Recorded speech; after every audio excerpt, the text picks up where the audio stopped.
Yo, yo, yo, welcome back to Chrissy Bowl TV. Thank you so much for joining us. We appreciate you so very well.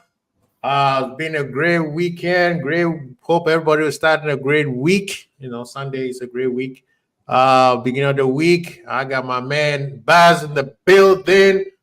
Please share, subscribe, like. Most importantly, when you subscribe, please don't forget that notification bell so that you are always notified. YouTube be doing some crazy stuff. So thank you for being here. We appreciate you guys. Please, please, please. Our goal is to get to 350 before the end of the month. So get our name out there. And you guys know the deal. Minimum of 21 likes. Minimum of 21 likes by the end of the show. But we know we got some resident chat members in the building. MK2 is in the house. Honesty is in the house. Of course, the missing child is back in the building. Ozan Kabak. Yes, he plays center back. Good to see you, brethren. Good to see you. Long time no see. Hope you're doing well.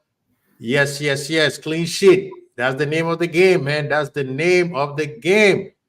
We probably have red armchair supporters. Thank you for joining us. We appreciate you. I'm pretty sure you enjoy those sitting in your comfortable armchair supporting the LFC Army. Yes, 6 out of 6 clean sheet, man. Amazing, amazing. Dustin F is in the building. Good to see you, brethren. Good to see you. I'm sure people out here be like, how did you get out of jail? I'm on bail, and I'm going to sue all them people. All you people who voted against me. I'm going to put cases on all you M's. All of you guys are going to catch a case. But thank you so much. And I appreciate everybody who came by and watched the show. It was some good fun out there with the Ants-Man family and Savage and G. It was a great show. Please go support them. You know who they are. Savage Talks Football, G's channel, and of course, Ants-Man. He said, jailbreak. Nah, man. Those kangaroo court that they put me through is the worst. And I know this guy definitely was one of the co-conspirators. I know for sure. This guy right here, honestly. He is probably the one who started the whole thing, man. Yes, sir. Yes, sir. Yeah, Baz is in the building, man. Baz is in the building. But before I do all this mumbo jumbo talking, let me introduce our panel list, and that is the man they call Baz. Big up, Brendan. How you doing, sir? Big up, Quasi. Big up, chat. Thanks for having me. Yeah, it's been a minute. Osman Kabak, it's been a minute still. Yeah. It's all good, man. It's all good. I'm happy. 3 points last week, 3 points this week, clean sheets. We go. Man, it was... the game itself, we will talk about the game. I know people like Trap Joe, another co-conspirator. I know you are one of them people. You guys started all that. Thank you so much, Red Armchair.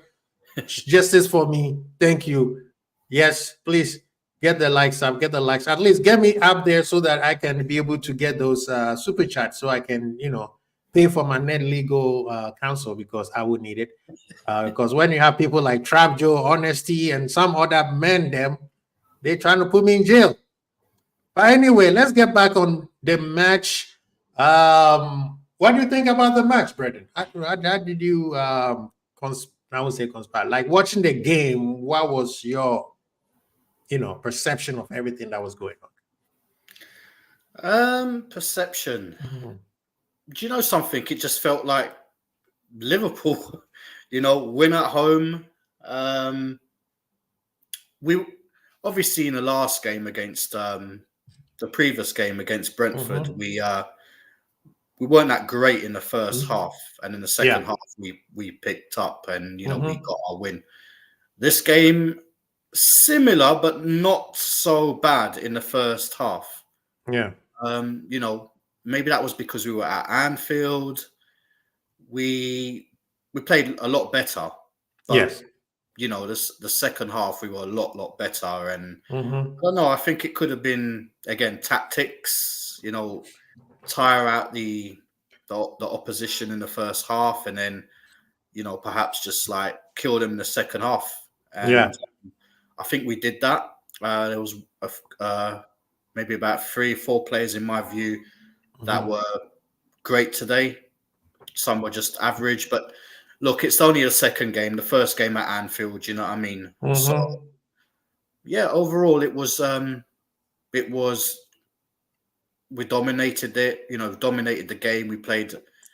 You know, we weren't never going to lose this game. You know, No. looking at how we played and stuff. So yeah, I mean, yeah, I was happy. It's still early days, isn't it? It's still early days. We need to see what's really going to happen. But right now, the only thing that I could say is I think with slot ball, we're a little bit more tactical. Yes. But yeah. No, I think you are correct. This is the early days, right? But one thing that I seen is, and even the commentator said, first half, second half, he said you could see the difference of tempo, and you could tell maybe Slot is trying to figure out what would be the actual balance. Because the way I see it is, in the first half, we trying to figure out the team, or we trying to make sure the other team runs a lot. So second half, they get tired. Yeah. Because it's not by accident that in the second half, we come up with more energy. You see what I mean? And like today, the stat says 92% passing rate. Yeah, those are not all long balls, Hollywood passes, or Trent switching the plays left and right. It was just basic, small, intricate passes. And one thing that I liked the most was that every time we lose the ball, there were at least minimum of 6 people who ran back and covered. And that was something that you didn't see much when in the previous years, right? Because the previous years we were gung-ho, rock and roll. We go till we break it down. This one is we're gonna make you run. We're gonna make you run. We're gonna make sure that you chase the ball, and then you eventually, like today, we have to give. First of all, we need to big up Brentford. They played very, very well. They played extremely well. Their defense is solid, and I'm seeing that they're gonna win more games than lose. They know. I don't think they're gonna be in trouble like they did last year. Because today they played very well. And their goalkeeper, people forgetting, their goalkeeper is a Dutch national goalkeeper. And today this guy was sitting there looking like All Black. So I wanted to, recognize them because they played very, very well. They were running back. What's his name? Mbuemo. Like even the goal that we scored. Do you guys remember? He ran back from our box all the way to chase Diaz down until Diaz put the ball in the back of the net. So we have to recognize how hard we have to do to break teams like that. Back in the day, we can't break teams like that. It takes us a longer time, and maybe something will happen, and then boom, we will score a goal. So I wanted to, give them their flowers, especially being an Anfield. Now, in terms of Liverpool, we are doing well. I was listening to VVD and said we take risk, but I think our risk is more calculated. Right? It's not that old school. We go at it. This one is more take your time, like hold the ball in, hold the ball, let them come to you. When they come to you, move the ball, switch the ball properly. So I'm very impressed with how we played. Yes, the first half, the ball was moving a little bit too slow. Anfield needs to adjust to this new style of play. So, if you use the crowd, then you'll be like, oh, Liverpool did not play well. No, the crowd needs to adjust to this style of play. And I think moving forward, we all going to end up being basically doing the same thing, right? We have to know that we're not going to be running 100 miles per hour every single time. So I was very impressed on how we played, especially defensively, the way how we recover so fast. And the manager is making his point across. And the players are also, it seems like they are adhering to the process. This is not the finished article, people. We got more to go. And I think we won't probably see the finished article till next year because, these players have been playing under one manager for almost 8 years. So, but looking at, let's say let's share the lineup. But before we go in, let me big up the people in the chat. Big up to people in the chat. Thank you so much. Please hit the like button while you come in. I got Baz with me. What they say, and yeah, we will talk about individual. Big up to what's it called, Jordan Hyman. Good to see you coming to the channel. We were like playing baseball and chess tactically. Yep, I agree with that. We were being smart. That's the thing that people need to start realizing, that we were playing smart ball. Don't get fooled. It's just high tech jail. Ryan again showing he's a baller. Facts. We will talk about him because I have a lot to say about certain Liverpool fans. We could have scored more as well. That's true. Early days, but I like what I'm seeing. Me too. And I think Baz is also on the same agreement. Brentford keeper at the oh man, that guy was on his toes today. I saw some frustration from TAA, Diaz, and Salah at the end. I mean, the game, you are an Anfield, you want to keep playing. Do you see anything different, Baz?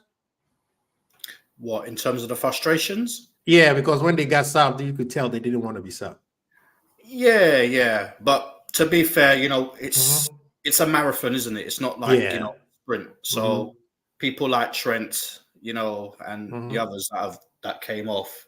Yeah, it's a squad thing, and we need to get all the players to get minutes as well, especially early on, because it's still pre-season. When I look at it, you know what I mean? Nothing's been won. Still getting fit and stuff. So I won't read too much into it. Yeah, that's facts. Honestly, he's one dude. Ibu was a beast today. Yes, he was. The football is more pleasurable to watch than clubs football post 2022. I can see why you say that. I'm Chelsea supporter. He glides on the page. Yes, that's what's his name? Gravenberg. Brentford was amazing defensively. Yes, I agree with you, Trap Joe. They were. Bueno is 37, bro. He's not 24 with that hairline. I hope you got your whole set of hairline because you're making fun of him, Bueno. As a get description of how he moves. What's that guy say? I also praise guys like Sobo, Jota, and Diaz for tracking back. Yes, we need to talk about that, Baz. That is a very good point. Yeah, we talked about this one. Big up, guys. Good to see you, man. If you want to come in, man, hit me up on the on X, and I'll send you the link, brother. Good to see you, man. Big up to Red for Life is in the house. He said, prefer this style of football. I can't lie. The second half, we stepped it up big time. Yeah, we're going to talk more about that because I think it's a tactics, but we are not there yet. The team won, so they can't say anything. I felt sorry for Nunes being out of sync now. It'll take time. And you could tell when he came in, and we will talk about that too, because of us, like, as much as I agree with what he was doing, at the same time, I felt he overdid it. Especially when he was in the 10 role where instead of passing the ball, he held it a little bit too long. The style of play is so enjoyable for the players that they hate coming off. Could be. I felt sorry for Nunes. Yep. Who's this? Worst in Buemo game I've seen. Bro, do you know how much he ran? That boy was tired. I always said that playing double pivots suits the profile of midfield we have. I hope we stick to it. The single pivot could cause us issues on the transition. What do you think about that? I agree with what Gax is saying there. I think he makes a very compelling point by saying that the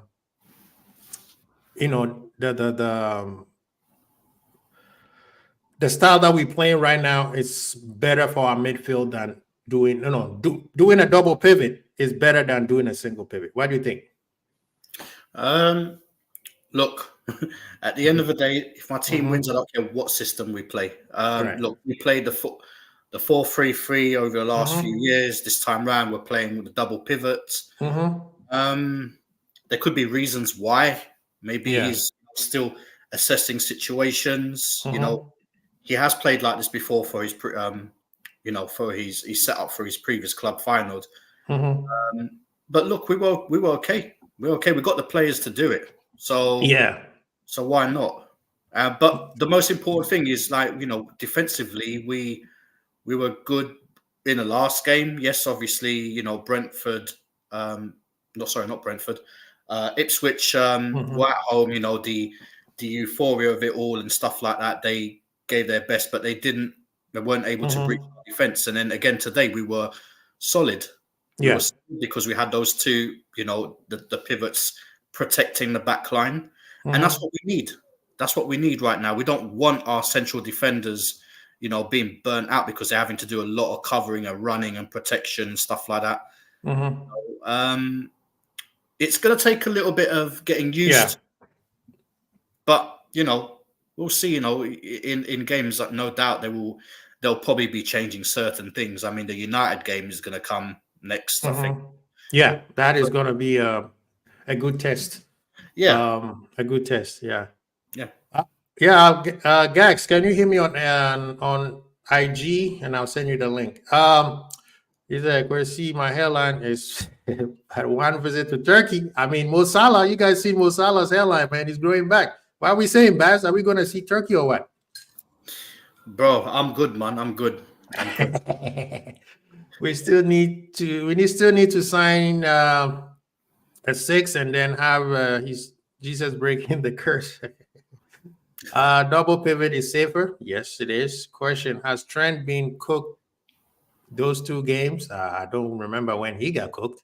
It does matter even if we it does matter even if we win. Look at Arsenal. Yes. Big up to TAA can grow up. No, I mean the thing is, I believe because the English manager was in the stand, so he wants to play. He wants to play. I am happy. He's used to playing 90 minutes all the time. I am happy as well that Carvalho did nothing wrong. No, yeah, everybody was paranoid about that. Can we do a triple pivot just because? Yeah, DM and quality grab isn't. That's why double pivot suits us. Yeah, I mean, Partey is a very solid DM in terms of defensive structure. That's why he excelled at Atletico Madrid because they are very pragmatic on the style they play. So it suited him perfectly. When he came to Arsenal, he was struggling, and even when he plays for Ghana, you see the same thing. He struggled because he has to create. He has to create the game, and a lot of times it doesn't suit him properly. The Liverpool making a bid for Jared Brightway. Yeah, they say it came from the Sun, so I don't know if you want to believe that. Redbird, big up yourself, man. I like our recovery rate when the opposition get the ball. I've been saying it. Thank you for saying that, because I've been saying at the beginning of the show, if we continue this until December, we have 100% go for the Prem. I say after the first 5 games, we should be minimum 13 points. What do you think, Baz? I think it's, again, like I said earlier on, it's a marathon. I think we need to be realistic with things. Yes. But look, if we get closer to, springtime and we are, we're still in it, then we've got a chance. But for now, we take each game as it comes and see what happens at the end. Yeah. Good. So let's let me share screen and we can talk about this. As you're doing that, I'm just going to respond to honestly about the Gerard Braithwaite. I can never say his name. Yeah, I don't think this guy will be coming to Liverpool. I mean, like, coming closer to deadline day, they're going to know we're going to be really wanting, being desperate for a player or 2 or whatever. They're going to just tax us on him. And to be fair, he's a good defender. But I don't know if Everton will do that business. They're struggling. You see what Tottenham did to them, and you think they're going to let their best player leave? Maybe in January or in the summer. But I didn't, usually, what's that guy's name? Sean Dice, usually his team picks up during the second half of the season. That's when you start getting accumulated points. So he's money in the bank for them, I think. When you got Braithwaite, I think he's money in the bank. So I mean, if they're okay this year, they probably will sell him, and next year, they probably will. Yes, sir. Big up to the man. Liverpool 12 man is in the house. The man came in there, he got shades. The man said, "I'm bringing the shade today. I'm catching everybody." How you doing, sir? Good to see you. And what do you think about the game today, man? Oh, excellent. Big up to Baz, big up to you, Quaz, and big up to everyone in the chat. All my Reds out there, big up to each and every one of you. Oh, man. And as always, up the Reds, people, up the Reds, because today just another step towards the progression towards understanding what this team is going to be. I know it's going to be a lesson for all of us. I mean, I saw Trent on the sideline, not exactly happy, or at least his body language wasn't necessarily happy. But all the same, it is what it is. Yes, brother, MK Toe in the house, big up. Oh yes, we got receipts. Diaz got. You got receipt. Don't worry. I mean, jokes. Everybody got jokes. Oh man. But big up to each and everyone on the panel, and again, a big up to the chat. How are you guys doing today? Somebody said, "Did you guys see Uncle Albert snoozing at Anfield?" I was looking for him. I did not see him. Uncle Albert was in the. I think he went to the. He was at the ball game. He was at the stands in Anfield, still telling people that Lucho got no end product and Grab's not a 6. Oh, man. It's funny. I mean, we will talk about it. But thank you for joining us, 12 man. I know you're busy today, so we will do our best to have you here as for the longest haul as possible. So the back line, Baz, did you have any objection to the back line compared to last week? No objection. I think Robertson was my concern last game, purely because of the the preseason training. He was injured and stuff. He looked a bit rusty, but he was good today. He was good today. Not the best, but he was okay. Van Dijk, Van Dijk is Van Dijk, really. I mean, Trent was doing Trent things. We might have to obviously talk about him, obviously playing a little bit in the midfield role again, and even in a 10 at some points. Ibu proved his, proved to. Baz, let me ask you a question. I was told that Ibu can pass. Is it true? Well, I'm the one that actually says that, so I'll hold my hand up. I forgot it was you. Sorry, I wasn't pulling receipts. No, not about people. No, not a problem. Look, as a defender, he's a beast, isn't it? Yes, sir. And that's what you want. Yeah. You know what I mean? And his passing, look, I still don't think his pass is as great as the other three. No. But look, if he can defend like that, and and he's a beast, then what's the problem? That's what I want him to do. I got passes in midfield. I've got my McAllisters, my Gravenberches, and my Trents, and my Sabostas. They're the ones that are most important. Yeah. But he proved his. He proved that he was. He deserved to be in there, and and again, it's no smoke on Kwanzaa, but I mean, look, we just want our team to win. It was a clean sheet, so I'm happy with the clean sheet, back-to-back clean sheet. 12 man, what do you think about the back four? Were you surprised with the lineup? Were you expecting somebody else to start or whatever compared to last week? I was 11 for 11 on my lineup picks. I know a lot of people were too, though. I know Brian got it right on our preview show. We picked that exact lineup. So I was happy to see this lineup come out and do what they needed to do, which is like grow into the game as always. Continue to basically the clean sheets. I think is something that is important, and also not getting behind early was important as well. I mean, I know a lot of people had us last year. That was something that people were holding us very accountable, and it was rightfully so. We shouldn't have gone behind in a lot of those games. Yes. But this year, there's like a different emphasis on control. There's different emphasis on the passing as well. I mean, like at one time, I thought we might as well. I was disappointed that Nike didn't pick this year to do a yellow kit, because at one point I was thinking like, is that Brazil out there? Because they were out there just one touch passing and everything else, and just keeping the ball moving, and it was really, really good to see. So and as far as that back four, I do have trust. How I know Alex and Redbird and MK Toe and even Ozan out there, and even and Trap Joe especially, they know that we keep receipts on this end of the Anfield sphere. So for all those out there that were saying that Robbo was done and dusted, come on. Yes. Robbo did well. The whole back line did well. And as long as we have the kind of, I think what we saw today, and I'll end here, is that with Trent getting subbed off, with with the subs that we did actually see in this game, we could have a better progression towards what I've been calling out, what I've been, pushed back by your Mike Dosses and your, and your Barnes, out there saying we've got no depth and we've got and we're injury prone and everything else. We're trying to do our best to prevent that or take precautions against getting these kinds of usage. Load management is basically what they're calling it these days. And I think that hey, Trent should enjoy the fact he gets out there, he plays a good 70, gets to just watch from the field, watch from the sidelines and chill.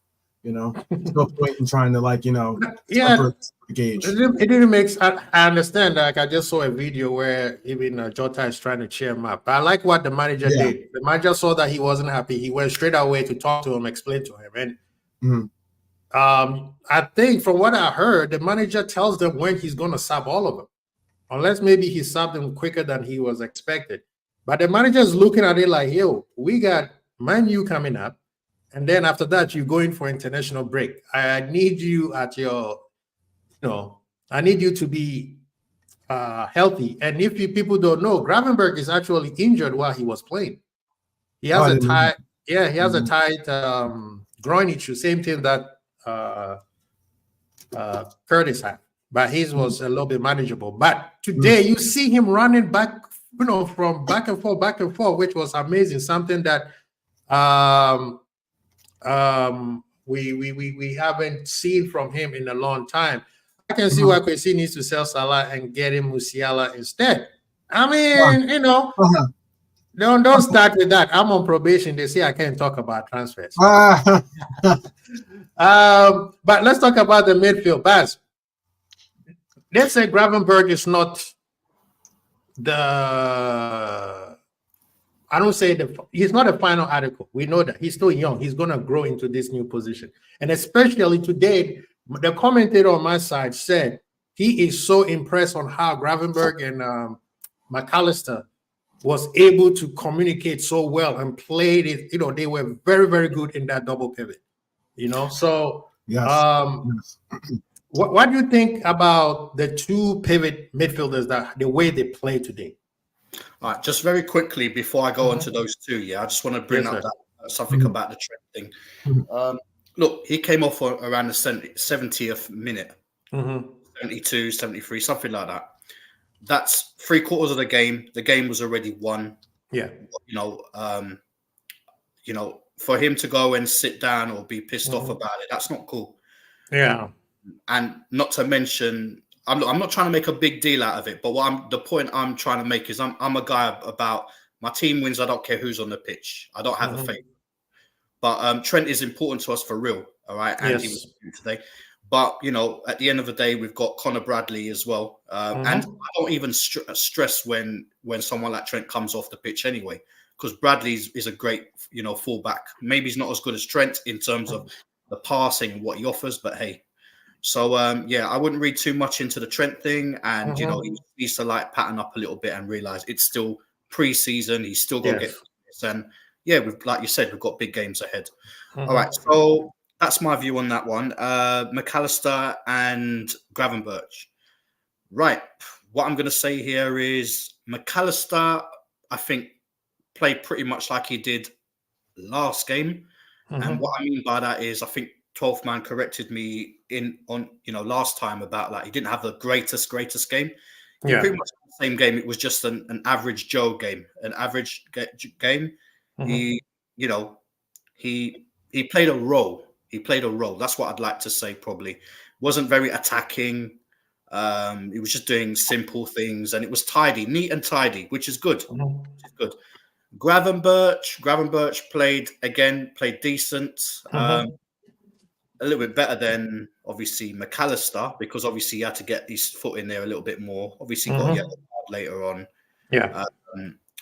But look, he's learning that role. Yes, he might have played there before, but obviously not in the same system or the same club. He's just doing a job. He's doing a job. To be fair, he's got it in. He's got it in him. He can play as an 8, can play as a 6, can play even as a 10. You know what I mean? He's a footballer. He's got good ball control. You know, he's got a shot on him. He's got the passing. He's you know, I thought they were okay today. They didn't have to do too much today. You know what I mean? Like, they got stuck in when they had to. They kept it simple. Yeah. And yeah, that was the aim of the game. And you know, we didn't concede. There was no big alarming, like, you know, situations in that double pivot. You even had Trent there as well to help. So yeah, I mean, it was okay.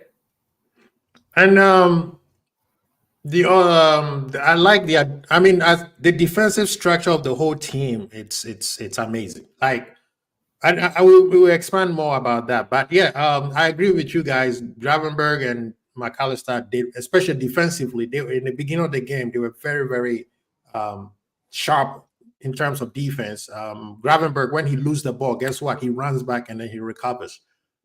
I was very impressed with them. Yeah, I was very, very impressed. And it became easy for them because, and this is why a lot of us been crying for club to play a double pivot for so long, is because McAllister has a half of the field, Gravenberg has half of the field, right? So he could run half of the field rather than trying to take care of the whole Anfield midfield. But he did. I think they were.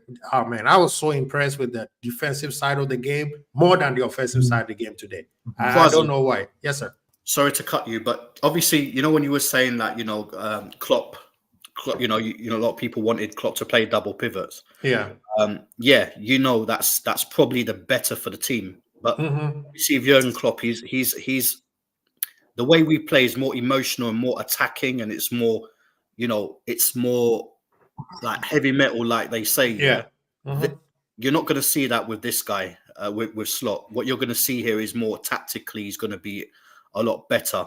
So we might get games like this for the rest of the season, where, you know what I mean, we're like poor in the first half, second half is good. Tactically, just wants to wear teams down and then just beat them up. You know what I mean? In the second half, make them run.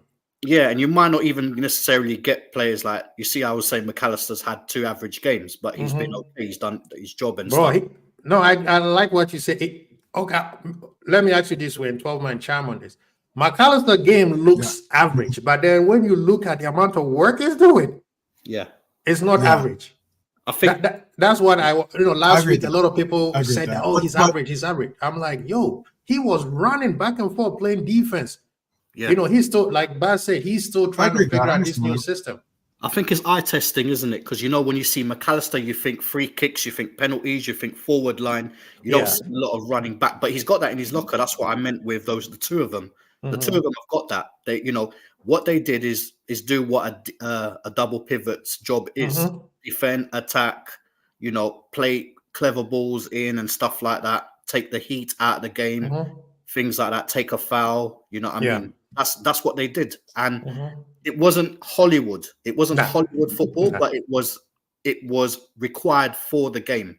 Do you know what I mean? The last 2 games these 2 have played, they've done what is required. Obviously, there's big tests ahead when you start playing with your Man Cities of this world and Arsenals and stuff like that, and Champions League. You'll get to see what they really are about. Oh yeah, when things Trevor, what are you saying though? Basically, you know, again, I hold receipts, and I definitely understand the fact that I was out there telling people that the recovery pace and the ability of having a pivot with Gravenberch and with Dom as well. Dom, let's give credit to Dominic Szoboszlai as well. Oh no, we will talk about him. He deserves his flowers.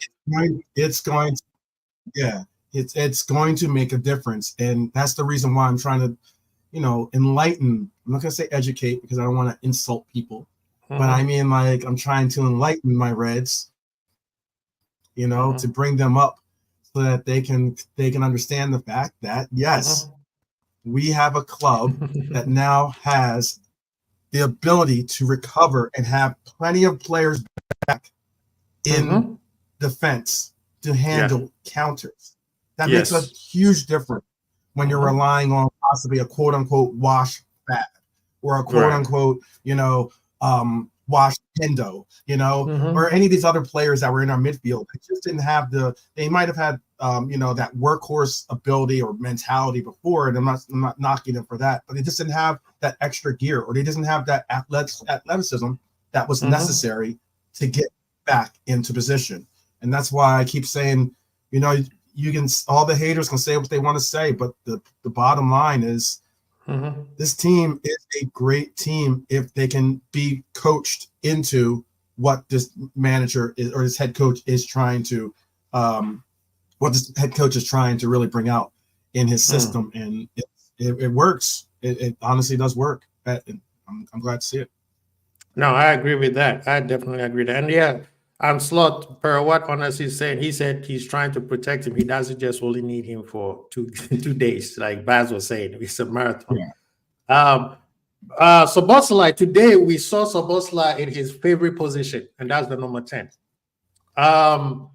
Man, the first half, I felt like he was more defensive. Second half, he played the actual number 10 where he, and you could see the difference, that he was bringing a lot of energy into the attacking part. And the thing is, everything was not sexy because, again, you have to give credit to Brentford's defense. Their defensive structure was very, very good. These are teams like years before, even before Klopp, we could find it very, very hard to break them down. But today, Szoboszlai played so well, both sides of the field, defense and offensive. When he had the ball, he was the, the risk creator or the risk taker, right? When Nunes came on, you could tell. Back in the day, he would have just launched the ball and have Nunes go chase it. But then what did he do? He holds the ball. He said, no. Let's control. Let's control. He did that like 3-4 times. Can I say Nunes was actually getting a little frustrated? Yeah, Nunes was getting frustrated. And I was like, this is why Nunes needs to calm down and adjust. Yeah. But as much as Nunes was frustrated, there's one time or maybe 2 times where I also got frustrated. As Szoboszlai said, just give the through pass. Make them guess what you're gonna do. Because if you could do the same thing, eventually they'll be like, yeah, he's not gonna pass. So let's just hold that defensive line, right? But I understand what he's trying to do. He doesn't want, we are on the break. If we lose the ball, we get hit with another counter-attack. So, Baz, what do you think on how Szoboszlai played the number 10 today? I think it was a bit 50-50. Again, it wasn't really, really impressive. I mean, look, he's a hard worker. He's a hard worker. That he is. Yeah, I just think I don't know. I think he's lost a little bit of his way from what he was at Leipzig to what he is at Liverpool. And obviously he wasn't managed well, with Klopp in his last season. Yeah. But yeah, I just feel that he's lost something. It's not something that, that he's lost that he'll never find again. He needs to play games in the right sort of positions. Like, the 10 is probably more suited to him than maybe a Gravenberch or whoever midfielders we've got. So I'm happy in that position. Like you said, he did have, he kept the ball a little bit too much. He wasn't sure with certain things.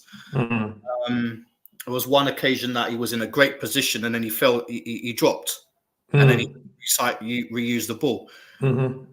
It was one of those kind of games. I'm not saying he had a bad performance. It was more of a hot and cold, and he was in the right positions, but he was just a bit unsure. And I think, again, as time goes by, you will see him, as they've build confidence. Absolutely, and he's playing in the same role. You know what I mean? You'll see a bit more. That's why I think with that lost a little bit thing. I think once he plays in his positions again, he'll find that again. He's a quality player, he's a class player, and like I said, he's a hard worker. And in this team, every one of those players that you look, they're all hard workers, every single one of them, and that's what's the important thing to get in this team. you can't be someone that doesn't defend when you're playing. You're going to have to go back and defend. You're going to have to run. You're going to have to play those simple passes. And he's not scared of doing it. So, it was again, not average, but it was like, could have done a little bit better. Could have done a little bit better. Performance deserved a little bit more than that. 12 what are you saying on his? Do you think there's some doubt in his game where he's second guessing himself a little bit, especially in the final third?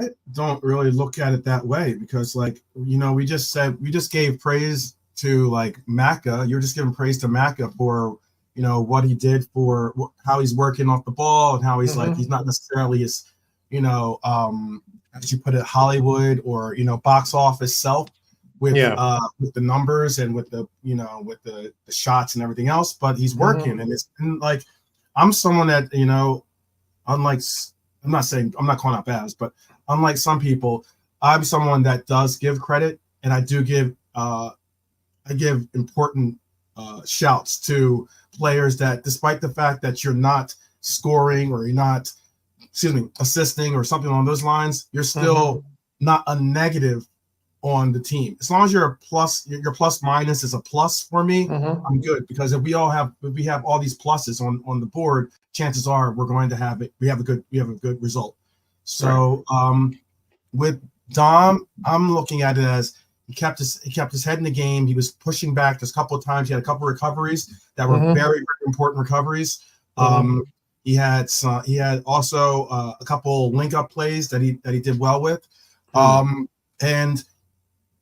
I get that he's not necessarily banging in the goals the way he was for Red Bull, but I still think that, as Baz said too, he will grow into this role more so now, because this is a distinctly different role for him.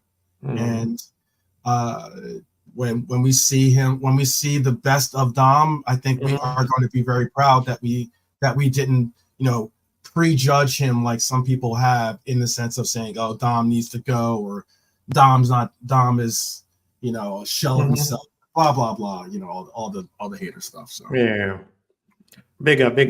Thank you for people in the chat. We appreciate every single one of you guys. Please hit the like button, please. Let's get to 21 ASAP. With everybody in here watching, whether you are in the chat or not, I know if you hit the like button, we will be over 21 right now. So please hit the like button. And if you haven't, please go to Liverpool 12 Men's channel and subscribe.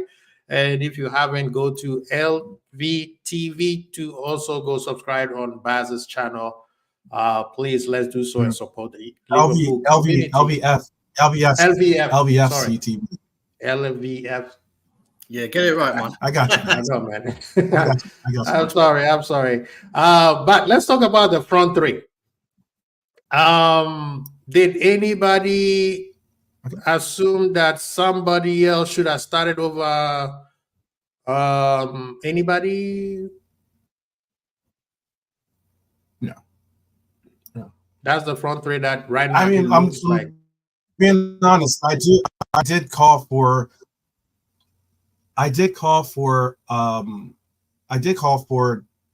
Nunez to be subbed on, primarily because of what we saw with Trent. Let's not get it twisted.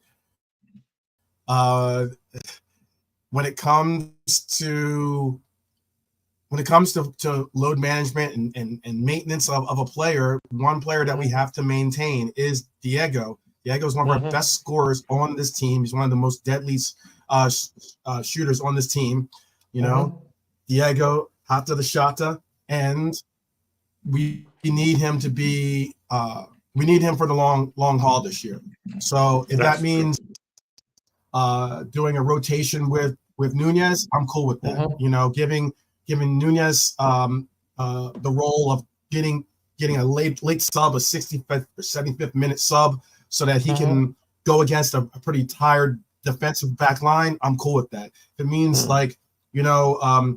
giving Nunez a start every once in a while too, or giving Nunez a start and having Diego come off the bench, I'm cool with that too. I don't think that we have to get to a point where we have to say, he's our starter, plain and simple, period. I think it depends on what the lineup is that we're going up against. This manager is a very tactical manager, as we can see. And I think that we're going to be well served to see Diego get the rest that he's been getting, or rest that he can get possibly, and not get like, a situation where he's like getting played in the Champions League game, and getting an injury. The way when when he had like 2 goals or hat trick or whatever he had, in that game or whatever. Mm-hmm. Yeah. Baz, what do you think about this comment? Yeah, I agree with 12th man on this one. To be fair, like Jota, everyone knows what I rate. How I rate Jota. I think he's the best striker we have. Like he finishes and stuff.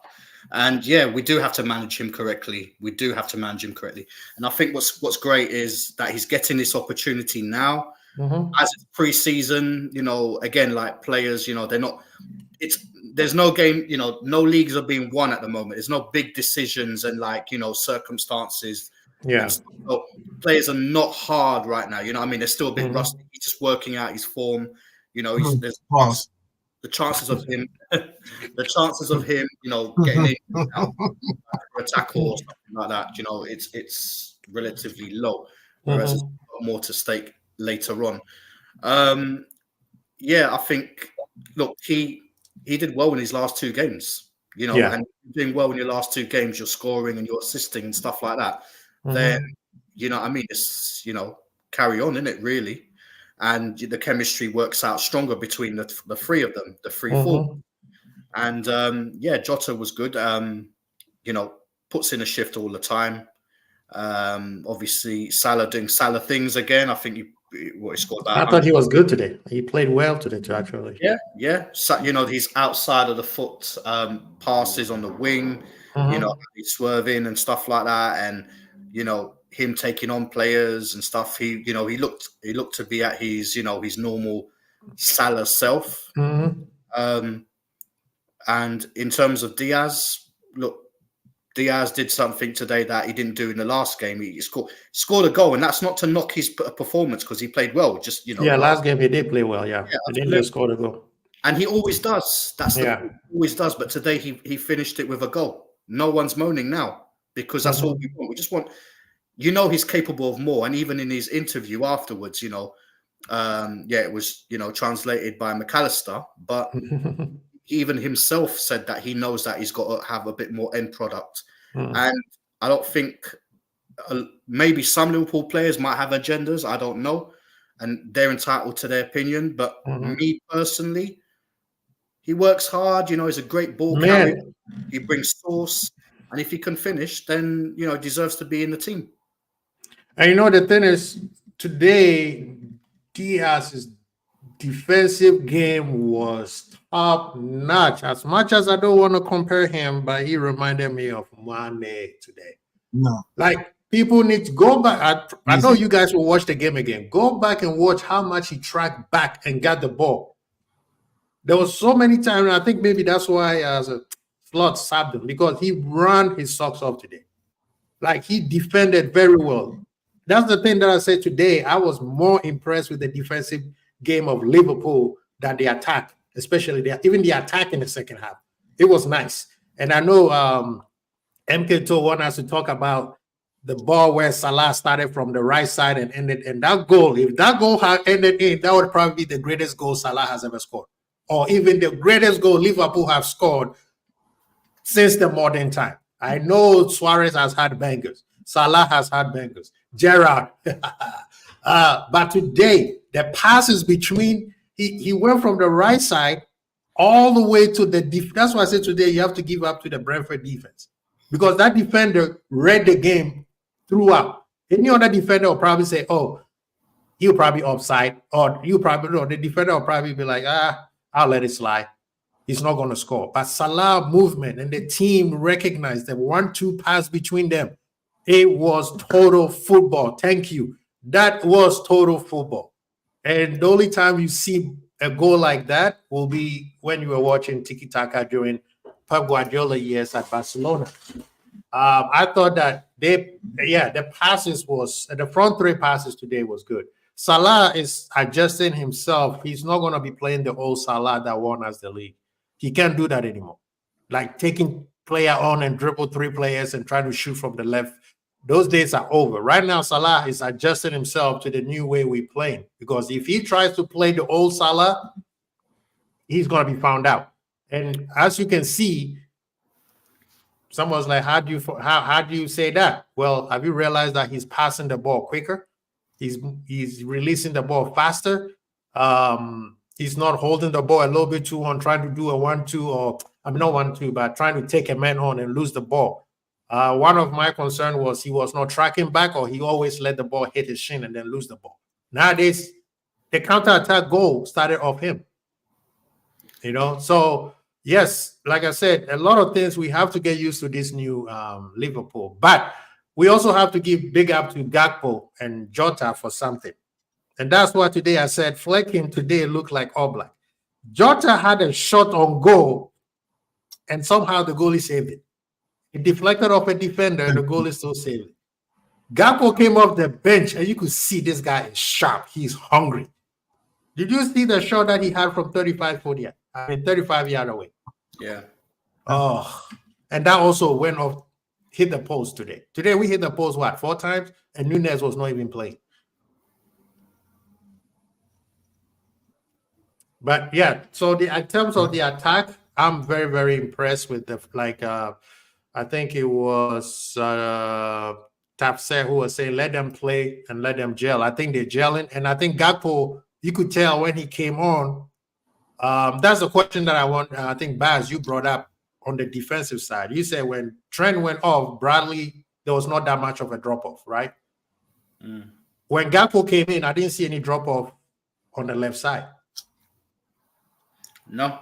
If anything, it was sometimes, these games when players come in, they come in for specific reasons, but, this could be a credit with the coach. The coach obviously telling them, like, look, you're coming on, but you still got to do your tracking back, you still got to do your bits and stuff. And, for his moments on the pitch, and even Conor Bradley, I think, obviously gives you a bit more defensive structure. Can go forward with it. Cody Gakpo, noticing that he came on for Diaz, didn't he? Did he come on for Diaz or Jota? I think it was Diaz. So, because Nunez came on for Jota. So he started him on the left, which is good because that's his position, I think, personally, where he can play. So yeah, I thought he done really well. But just one more thing on the Salah, I just want to big him up personally because he's not got more goals than Robbie Fowler. He's now I didn't know that ahead of God. As of today's goal, yeah, he's one. I think he's now one ahead of Robbie Fowler. So, what a true legend. And you know what? We've got another season with him where he's going to get maybe 20 odd goals or whatever. So yeah, big up to him. Yeah, but wait. He's washed. He's done. He's old. Who says that? Not you. I'm not saying you. Yeah. There are those out there that were saying that saying that lately. Oh, okay. Yeah. No, today, like I said, Mo Salah, yes, when people ask me, do you want to sell him? I'm like, yeah, get me Musiala. Because I feel like he can give you the Mo Salah that won the league for us. But today I'm seeing a new Mo Salah because even him, he's recognizing that, I can't do that anymore. I can't do the old Mo Salah where everything ran through me, because the thing that I was excited today was, and 12 men, I'm pretty sure you're going to bring this on your show. Did you see how balanced Liverpool have been lately, where the left side gets almost the same amount of ball as the right side? Yeah, man. There you go. Quasi dropping facts. That was that was always my beef last year. And it wasn't even Salah's fault. That was like the instructions and the players' fault that Salah. And then when Diaz gets the ball, you need to score a banger. I'm like, how? He just got the ball one time. Yeah. He haven't even warmed up yet. Yeah, totally. Quasi, the Salah thing, and even you 12th man, like we shouldn't be. Yeah, we definitely should be knocking Salah. Obviously, he's still a Liverpool player, and he's still scoring goals. But I was watching the game. All right, they didn't do too well. Obviously, Newcastle. I still think, look, Harvey Elliott is brilliant, but he's not Salah's replacement, and I don't think he is anyway. We need Isak, man. That's someone. Bro, I've been saying that. Right now, I'm at the point where bring Isak in. I mean, if you sub Isak with Jota, hey, I know people are like, what happened to Nunes? Nunes can play right wing. You guys know that, right? Nunes can play on the right wing, can play forward. I don't care. He can play on the left wing. He can play both sides of the wing. Yeah. But like he does it for what's the name? What's that country? Uruguay. The thing is, it's like I would have Isak in there at some point. You know what I mean? Like Salah starts, obviously. Isak, yes, his injury. He can get injuries and stuff like that. But his ball control, his his tactical awareness and stuff like that. He's a brilliant player, man. And to have him, on the left we've got Lucho and Gakpo. On the right we've got just Salah. Do you know what I mean? So yeah, has to maybe strengthen it. I know you want Musiala and stuff like that, and if we could get Musiala, it would be a brilliant signing one day, if that ever happens. But Isak is a brilliant player, man. I love Isak. But my goal was to get Nico Williams, Musiala, and Isak. That was my agenda. My agenda for the whole summer. That's all. Why are you coughing, 12 man? I'm sorry. No, that was an honest to God cough. That wasn't any sarcasm. I swear. You'll find out later on. We tuned on to Liverpool. 12 man shout out. I can't believe what this man said. With my eyes on popcorn. Yeah, I got you. No, but today I was very impressed with the team itself. I think this is a new.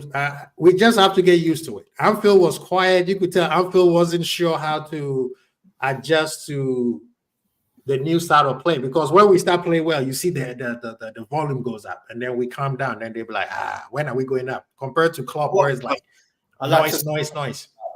About the Anfield atmosphere over the last year and a bit. Last year and a bit, yeah.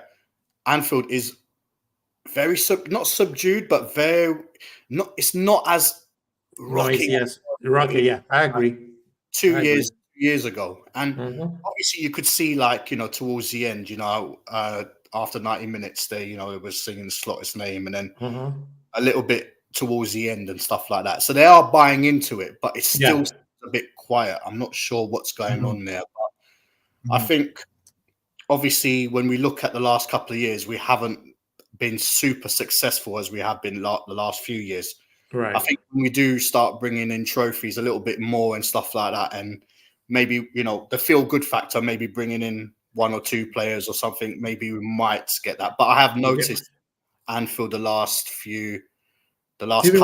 even when Klopp was here, it was very quiet. Sometimes Klopp has to tell Anfield, I need noise. Yeah. But 3 players that, you guys know my celebration. That means man of the match. Gravenberg, Ibu. People forget how Ibu was immense today. Or who was the third one? Should have a goal, but yeah. Yeah, that header was nice. So, I mean, my boy Allison. I mean, sometimes I feel like you guys don't give him enough respect, because I thought Ali was he was sharp today. The goal, that header, he was on point. He got bought, so sometimes he tells people, "Hey, let it through. Let me jump. Let me get it." You give him a 10 because he got a clean sheet, right? Is that how it is? He's always gonna, I mean, he did his job, right? There was a shot on him, and he saved it. But between Gravenberg and Ibu, who do you guys think is the man of the match? I'll go on this one first. There is no agendas here, because, I mean, last game it was like, everyone was singing Gavin Birch's praise. And look, understandably, he did really well. Did really well again today. I've got to give it to either. It's a toss-up between Ibu and Salah. Salah, obviously, scoring a goal. Ibu was immense at the back, and like you said all throughout the show, you know, Brentford ain't a joke team; they're an established team. Yeah, you know what I mean. There was no Ivan Toney, yes, but you know what? If they can play like that without Ivan Toney, then you know what I mean, they're going to cause teams problems. Yeah, you know, Liverpool, when they had a good account of themselves, all right, they lost the game, but they didn't get humbled like other teams recently. But yeah, I think Salah obviously played really well. But you know what? No, I'm going to give it to Ibu. I think Ibu was immense today. Immense today. So he's my man of the match. 12 man, who are you looking at? I know you want to pick your boy Lucho. Yeah, easy all day.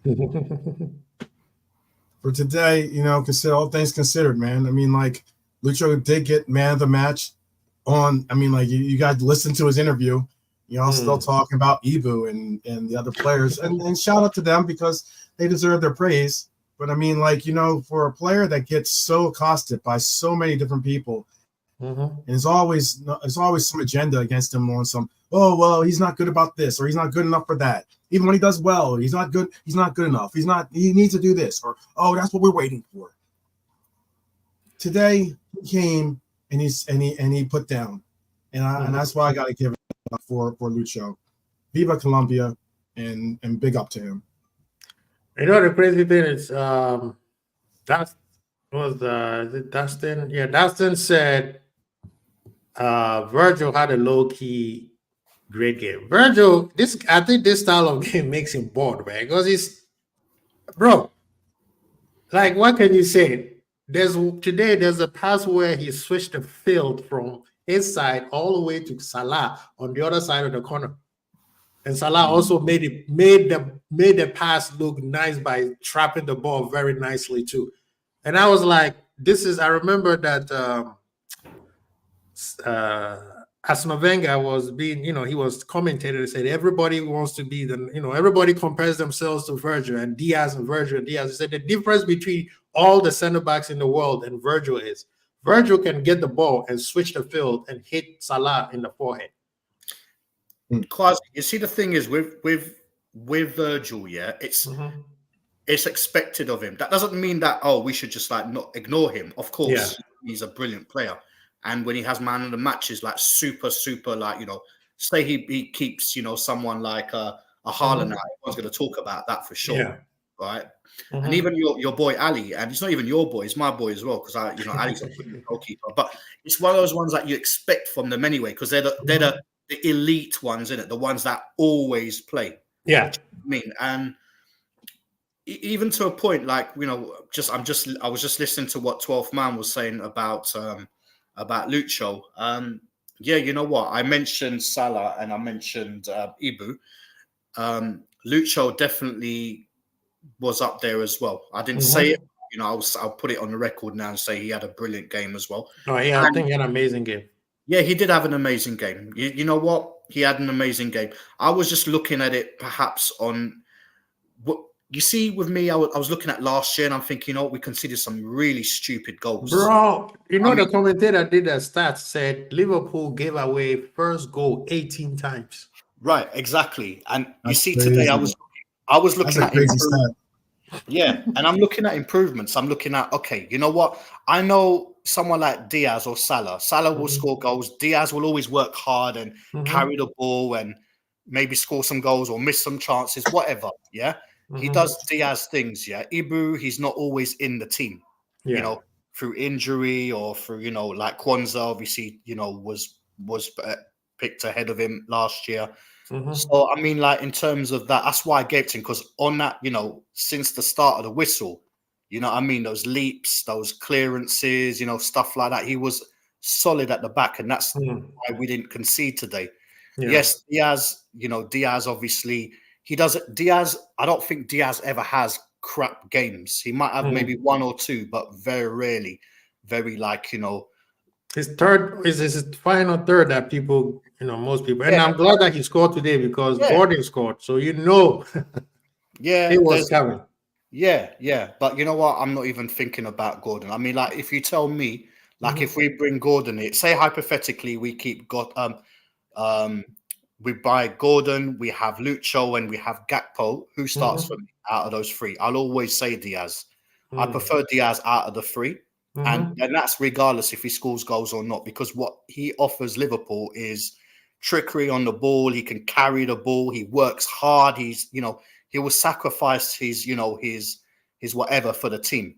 And that's important, as well as even if you don't score goals and you have a 8 out of 10, 7 out of 10, that's important. Like I said earlier, you need to work hard to get into this team. And he does that all the time. So, he definitely has flowers. But yeah, I mean, he was brilliant as well. Yeah. So we have Uncle Albert in the building. Uncle Albert, I'm muting you because there's a lot of noise in the background. So he's on the Airjet, I think. He's on the plane or something. Are you in the plane, Uncle Albert? He's on the plane. You're in the train. Okay. Thank you for joining us. We appreciate you. And before you tell us, I know you're going to give us your assessment of the game because you were there, right? Yeah. You see the comment that Trap Joe just is the noise better because I've put my headphone. Yeah. It's a little bit better, yeah. So while you are making your assessment, look at the comment that Trap Joe gave us earlier. I saved it because I thought it was important for us to talk about it towards the end of the show, this segment. When you're giving an assessment of the game you watch, please incorporate that comment that. Well, he needed to kill the game. I mean, what he needed was 3 points. He didn't need the immediate thing he needed was 3 points. So I'm happy he killed the game. I think the boys played very well.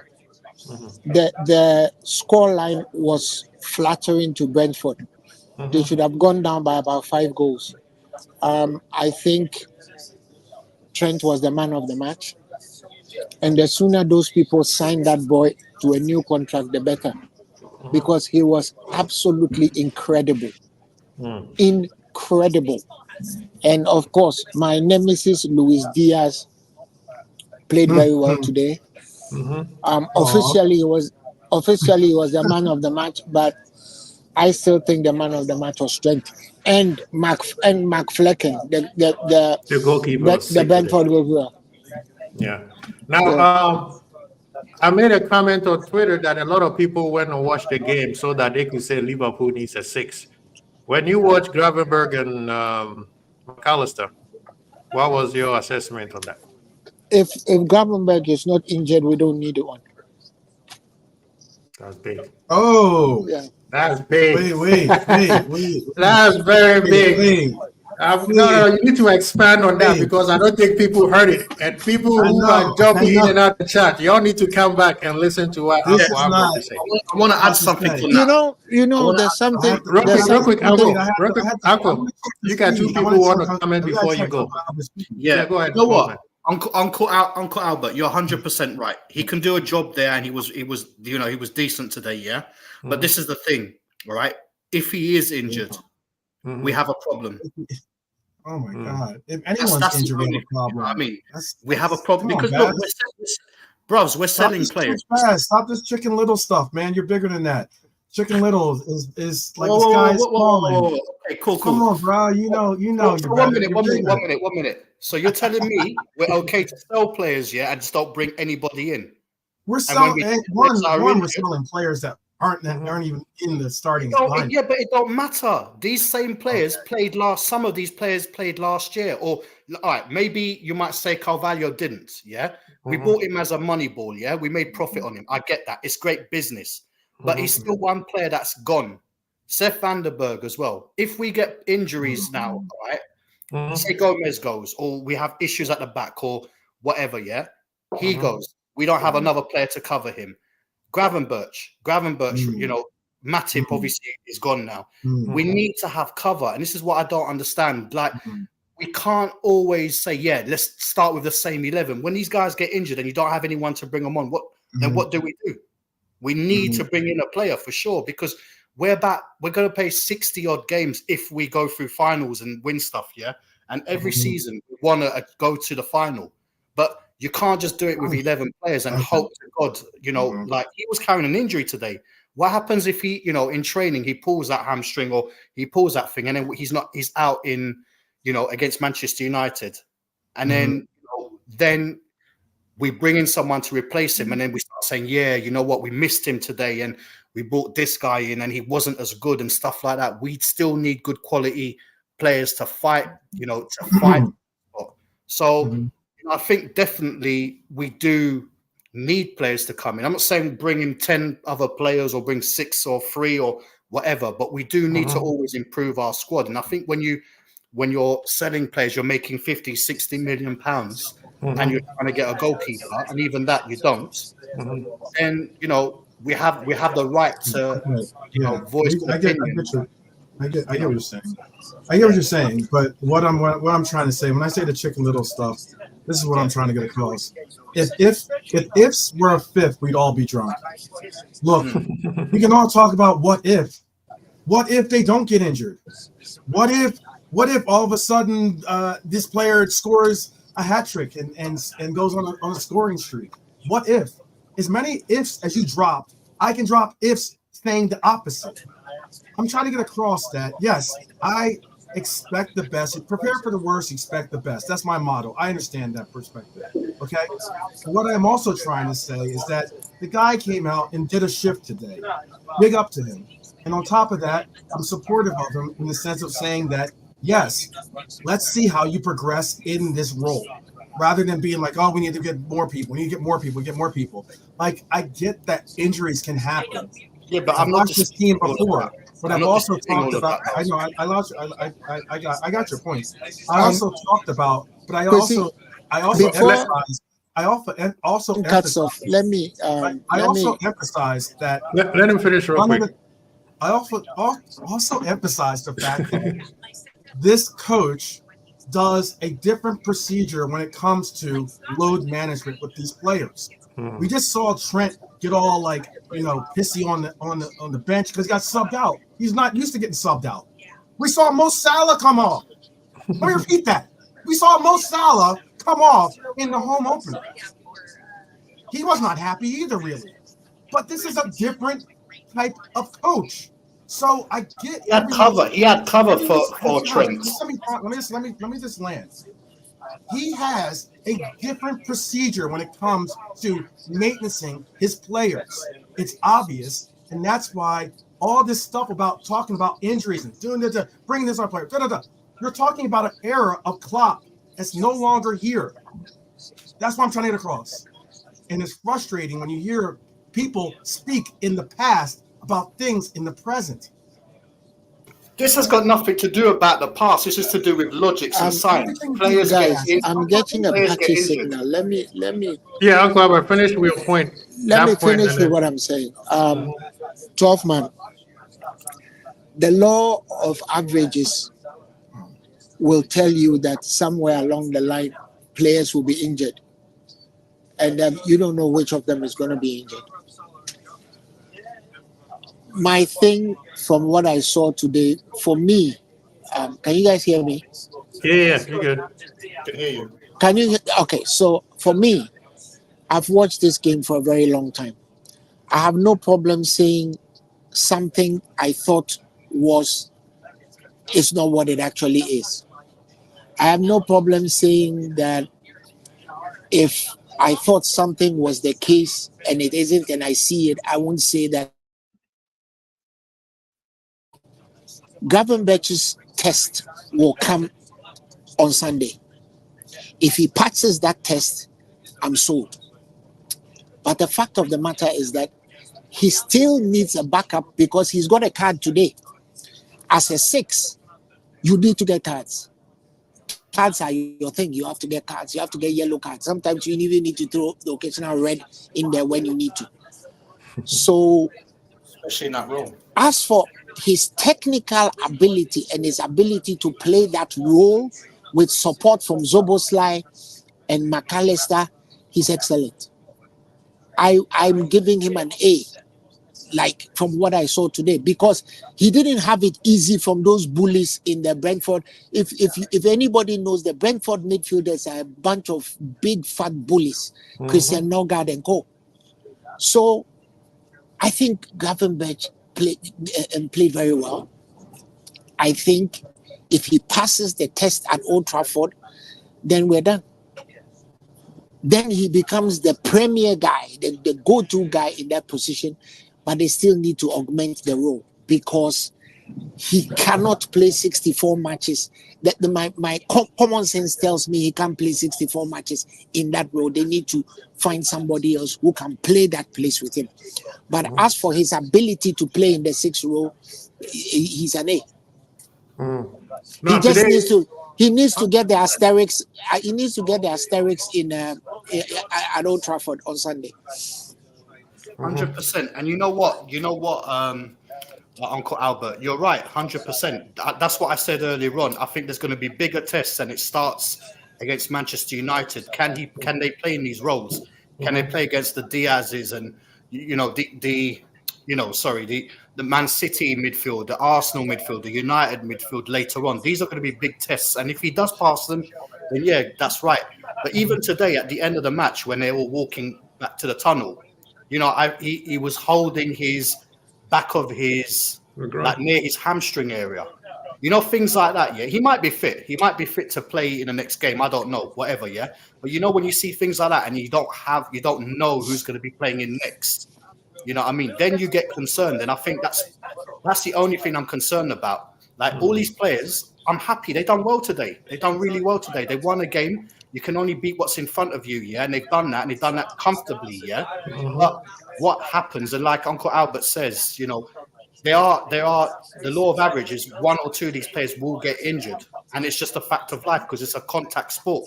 You know what I mean? It does happen, and you want a good quality replacement, and we're good. Well, Baz, Curtis Jones didn't have any contact. He's already injured. Well, there you go. And Endo, I don't know what, does he rate him? Does he not rate him? We still don't know what. All right, he came on today a little bit, but this is why I'm quite, I'm a little bit animated. I don't care about the transfer window at this moment. Yes, if we still, if this team continues to play, we don't, win everything, yeah, fine. But as it stands at the moment, we are selling players and we're not bringing anything in. We do need some quality in there to make us even stronger than what we already are.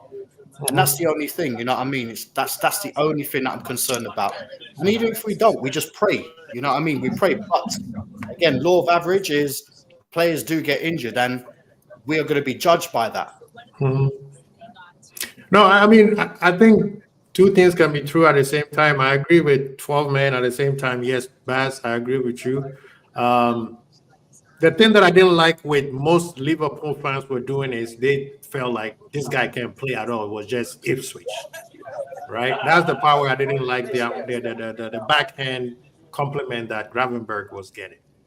But at the same time, yes, we do need to, like I said, I have PTSD, so we do need some support because and that's why I agree with what Virgil said. What's that?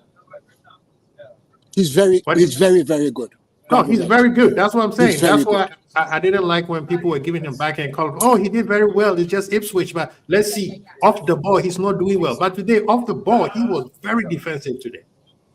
So when you are actually watching on the pitch, there are a lot of things you don't see when you're watching on TV because obviously the TV editors show you what. There was one point where somebody beat him for pace, and he caught up. Not only did he catch up, he gave the guy a shoulder badge, and the whole stadium was like, "There you go, show him what you're made of. You are 6'3". You're a big boy."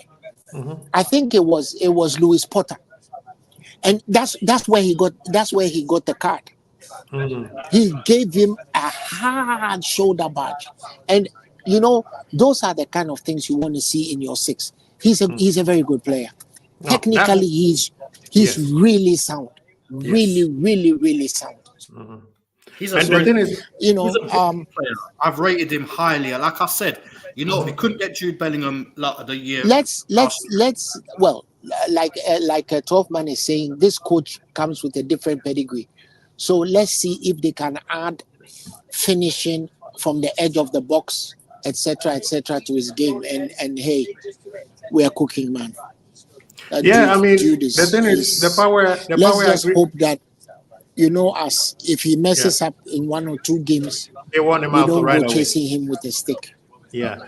The thing that I agree with Baz is, like I said, I have PTSD. So because I know Liverpool tends to go far, far, far into tournaments, yes, we do need backup. That's what I would say. But we need to appreciate the players that we have, because today there's a big, big up to Grace Khan, but he made a tweet today, and I was like, and I'm glad that Jerry, big shout out to Jerry. Jerry was like, bro, the game, Liverpool fans need to adjust to the style of play that we're going to play moving forward. It wasn't like, he made a comment saying it was lackluster. That we need a 6, and he was making the same comment that everybody always said. That the same propaganda that Liverpool fans, people who they don't watch the game, they just spew it out because it sounds good. And James was like, no, the Anfield crowd needs to adjust to the new style of playing from now on. The both midfielders were playing very well, McAllister and Gravenberch. The game was slow because that's how the manager wanted it. But I believe the manager probably went back and told them, hey, I know I told you guys to slow the game down, but you guys slowed way too much. That's why in the second half you saw an up tempo. And I think moving forward, you're going to see Liverpool having 2 sets of momentum when it comes to how we approach the game, right? We're going to make sure that the other team, we had 92% of the ball. 92% percentile of ball passes. And they say that's a new record that we just set. So I'm very impressed with that. But I would like to share a screen. People in the chat. Let me tell you what. They played very well. Yeah. Thank you. There's something I want us to move on to, some transfers. Yes, I'm not suggesting there's going to be transfer, but it's going to be contract talking.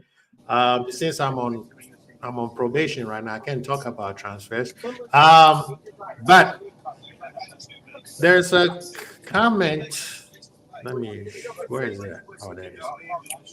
That people in the chat, please share, subscribe, like. If you are not even in the chat and you are just watching, please hit the like button. This comment here from Fabricio, I guess that's something that Virgil said. So, Virgil van Dijk on his future. I am very calm. Whatever happens in the future, Anfield has a special place in my heart. The thing is, I want to play the best season I can. Whatever happens next season, we will see. I am calm. That's what he told Sky Sport, right? That's very cryptic. That is very cryptic. I heard that interview as well. And, I was watching his mannerism and his facial expressions. Yeah. Look, footballers never give anything away. But if you read into that, you're thinking, you know what? He's going to probably want to have the best season before he leaves. That's what people are thinking. But I don't really think that. Yeah. But also, the reason why I think that the press should stop asking the players stupid questions. Too many questions, yeah. Because J.W. Henry is in town. He was at the. So if somebody wants to say, if I want to also presuppose, then I can say J.W. Henry is in town. The contracts get done. I think those contracts get done. Yeah. The owners of FSG are not stupid. Yeah. And 2. What's the name? Slot was asked about their contract, and he said, and I'm paraphrasing this. He said, it's up to them, and then it's up to us to give them the new contract based on the performance. So basically, what he's saying is, if they play well, of course, we're gonna give them the contract. So I think it kind of boils down to what Virgil is saying. But before we move on, there's something that I clipped earlier about my goalie. Where is he at? So, and of course, big up to the LFC transfer room. Allison on contract via Paul Joyce.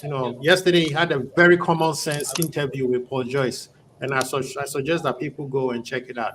He said, we have so many important players with their contract expiring, and the club needs to organize themselves for the future. And that was because he asked him about the Georgie Mashvili, and he said that he was informed. This is the part where yesterday I wanted, I was in 12 man. I know you have to go, so I'll let you comment first. People think that Liverpool owners are just stupid and they sit there just watching, right? Allison came out and said, no, they already told me that this is the plan that they want to do. So if they didn't respect our players and they didn't care about where we're moving, why would they talk to Allison if they want to bring another goalkeeper? In what club do you even hear that? Unless maybe you were Messi or Ronaldo or anybody else, right?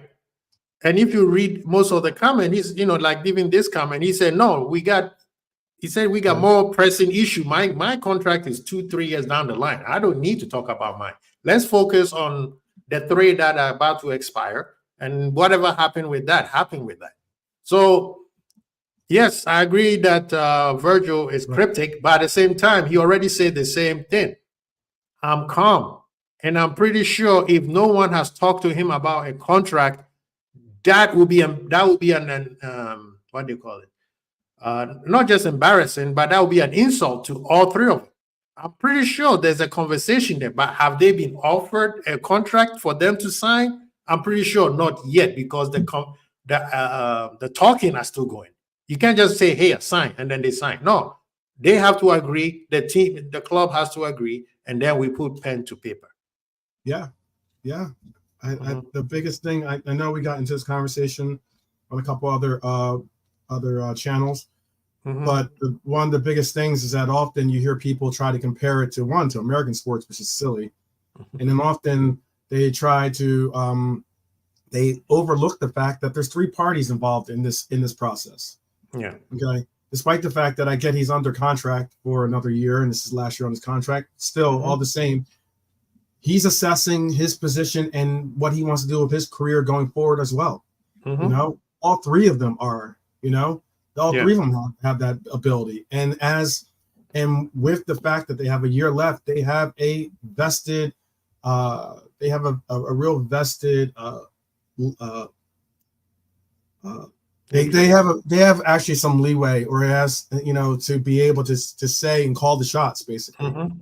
And excuse me. And what you have here with these players is you have a coach that's assessing them, trying to show them the system and how they'll be utilized in the system, and trying to make them understand that they're appreciated pieces of this new era. But at the very same time, you have a Liverpool club or the backroom staff knowing that yes, 2 of these players are in their 30s. That Trent obviously is a young talent, but he is a player that's going to demand very, very high wages. So I'm not saying that I wouldn't give them contract extensions. If anything, I've been on record saying I give all 3 contract extensions. But what I do know is that you have a place and point where these players are going to have to assess their own futures as well. And it's not as simple. It's not as simple as saying throw them a bag, and you step out of line, they arrest you.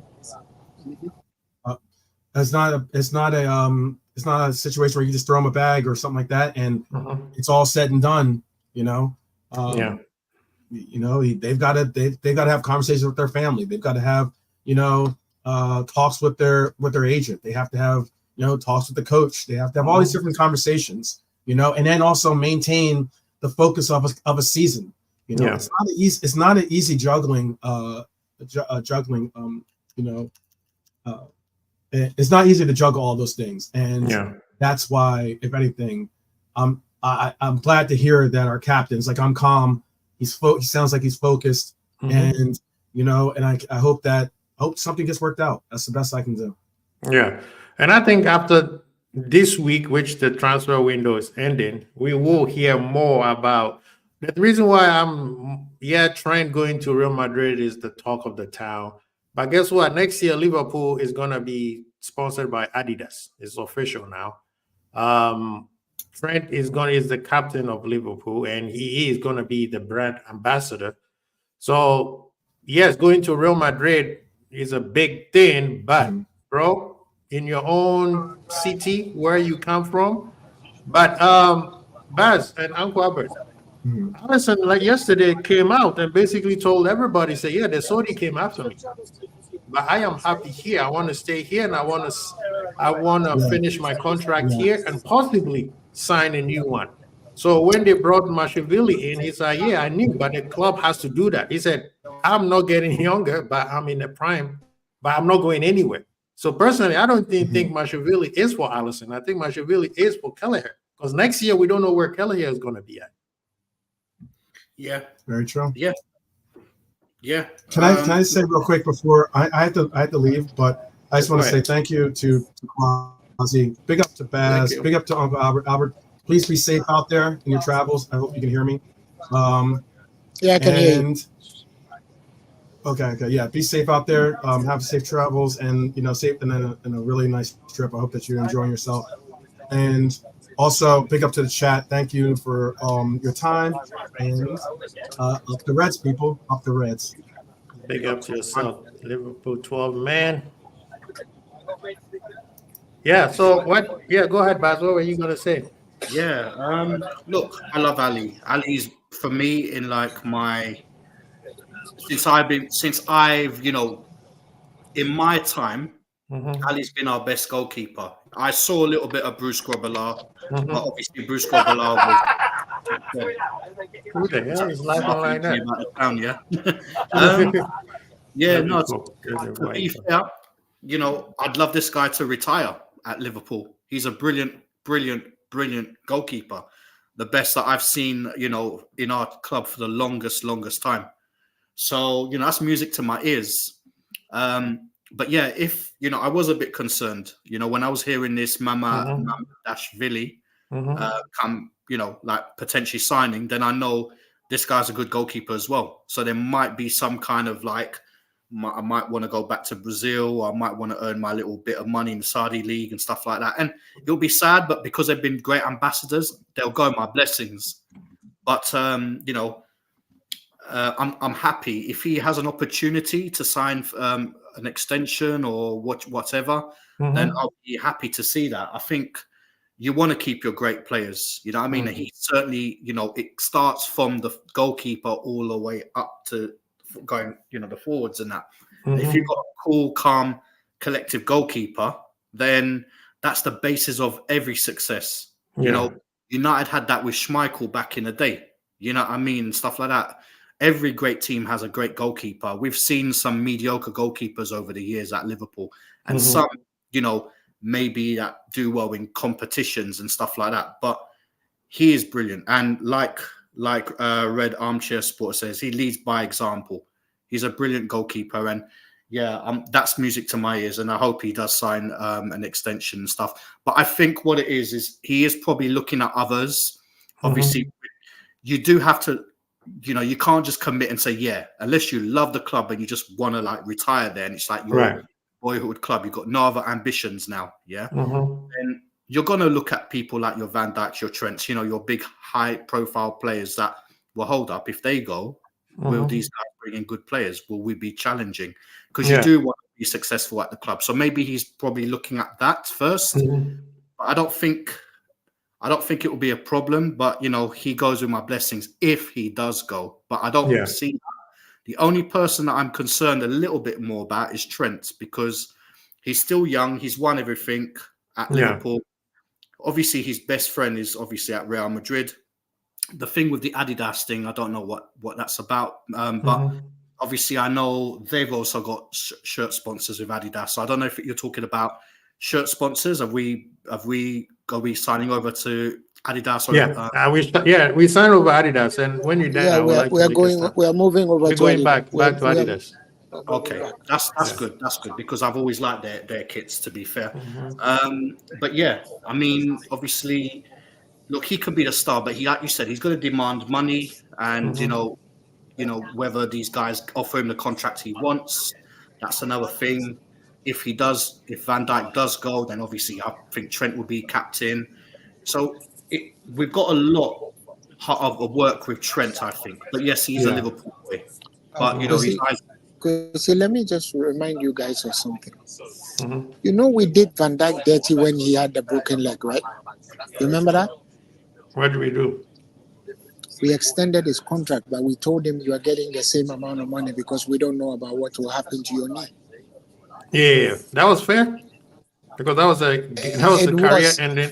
career ending Yes, injury, man. it was fair then, but now anytime you leave a player to get to the last year of his contract, he's in control.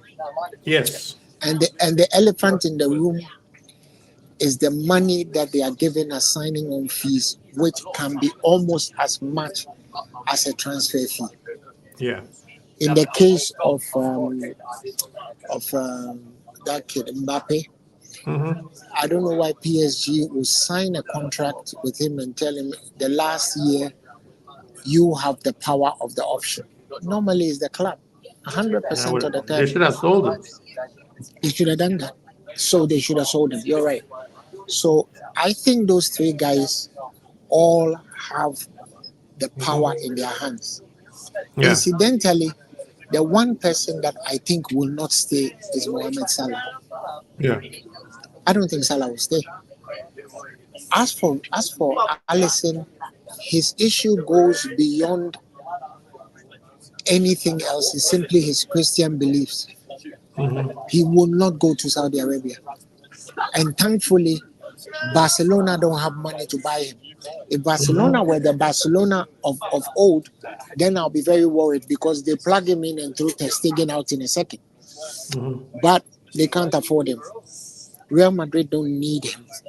So that means that as far as we are concerned, if we do him a good deal, he stays. And he's like he said, at 32, that's the prime of a goalkeeper's life.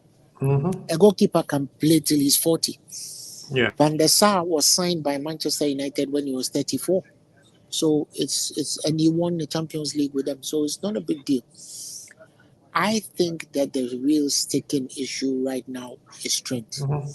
Yeah, I think Trent will probably leave the club. Salah will probably leave the club. Van Dijk wants to stay. He said that so many times he wants to stay. You have to look at his options. What are his options? His options are Germany, Bayern Munich, or Leverkusen. Who, Virgil? Yeah, those are his realistic options. I don't think he goes. I think he's happy to be. If he says he's relaxed, I just think it's up to Liverpool to maybe, like you said, the thing about showing him, being a bit dirty on him. If they offer him a little bump in wages and say, look, we'd like you to sign another couple of more years or something like that. He signed, I think, because I think this club suits him. He's captain. He's the team is good. He's got great players around him. It's not a dead little team. And why can't we give him 3 years? Because I think they will. They could do 2 + 1. 2 + 1. Yeah. The Croatian guy, centre back. What's his name? Croatian dude who was with us. Lovren. When he left, he was 36. So what's the big deal? We can give him 36. We can give him till 36. Even Hendo got a 5-year contract as a captain. Yeah. So there's no problem. I don't see Virgil as a problem. I think Salah will leave. No, I think Salah's done. Virgil and Trent, I think they're gonna stay. Virgil, maybe they will give him 2 + 1. Trent will get his official 5 years. Trent should get 5. Yeah. I think that kid is something else, bro. Man.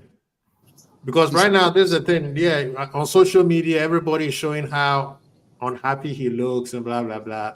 He's something else. But you see, I think he also needs to be careful because if you take that approach, and during the season your form start to dip, you see what I mean? And he's a new manager. Exactly, he's a new manager. So he should be very careful. His dad is dead. Basically, he's an orphan. He needs Trent. Yeah, the Klopp is gone. Klopp is gone. Yeah, so he has to be very careful because Slot doesn't take any prisoners. Listen, that guy is cold. He's calculating, and he doesn't give a crap. Yeah. Did you hear the interview when they said he didn't go fist pump the supporters? He said, "I'm not going to. You're not going to see me doing that because I've been a player before. I know what the players say about managers who do that.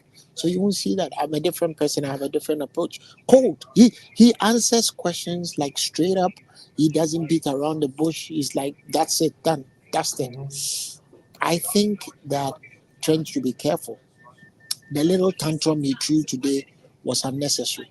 Yeah. And if there is any one position in our team that is being like chased, is what Conor Bradley can do.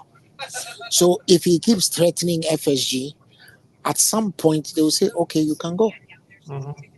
And the record of players leaving Liverpool and going to Real Madrid is not a happy one. So maybe he should just learn from history. Michael Owen went and messed up his career. McManaman did same. Who's the other guy who went there? They just Xabi Alonso did, played well. He was good. he didn't mess up his no. I was talking about the Scouts boys who went to Madrid. There was Owen effectively ended his career, a Ballon d'Or career. He ended it by going to Real Madrid. You see, what Trent should know is that there's no way Real Madrid are going to bench Carvajal and start him in that position. It won't happen. No. Because Carvajal is beyond excellent. Okay? And he has the receipts to back it. So you don't go there for them to. So why would you go to Real Madrid and be sat on the bench? You also can't play in the midfield of Real Madrid.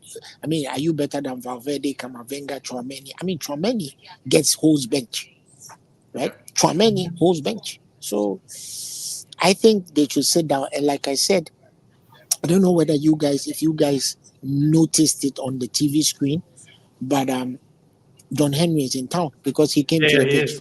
Yeah. So I'm sure these things are being discussed between Edwards, your boy, Kwesi, what's his name? Edwards' best friend, Julian Ward. Yeah, between Richard Hughes, all those guys. I mean, if they allow these things to slip through their fingers, they must be the dumbest. Yeah. Fucks. And the thing is, I think we're gonna personally. A lot of people have given hope on us signing people, but what's the name? Fabrizio saying that Liverpool is the club to watch towards this last week. I think they crash land one or two players just to keep us quiet. they're gonna push with two people. I think a center back for sure, and possibly a midfielder on attack. At least two people. I think two people are gonna come in. But how they do. You know how they do us. It's like give them something they can understand. Yeah, give them some. Right now, I think this team is focused. Trent, what he's doing, bro, it's not that serious. You play well today. You are amazing today. He stopped you at the 70th minute. Relax. You got a lot of games coming in. If you're gonna be throwing, like a lot of people are kind of wondering, bro, I mean, even the people who are anti-FSG are like, bro, we won. Why are you throwing when you were sitting on the bench and you were upset, that's cool. But then when the game was over and they went to clap the fans, he's still like walking around with his shoulder, like he's throwing his hands around, like, bro. The guy coming in. Just 1 second. Slot coming in made it clear to everybody that he manages his players. Yeah. That is what he's been doing at Feyenoord. Why would he do any different? He doesn't run players into the ground like our old man. He doesn't do that. So Trent should just chill.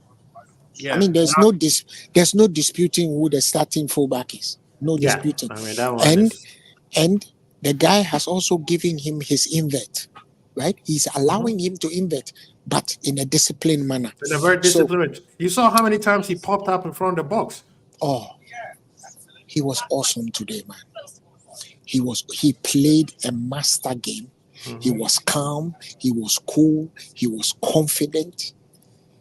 And I mean, if I don't want to say, I mean, if Nunes put that header in he was offside. He was offside. Okay, thank God he was. Yeah, offside. He was offside. He didn't come back enough. But Nunes, before big up to Rasta Crap is in the building. Thank you, brethren. If people go to Bejan Red TV and subscribe to their channel, they are family to the channel. Uncle Albert.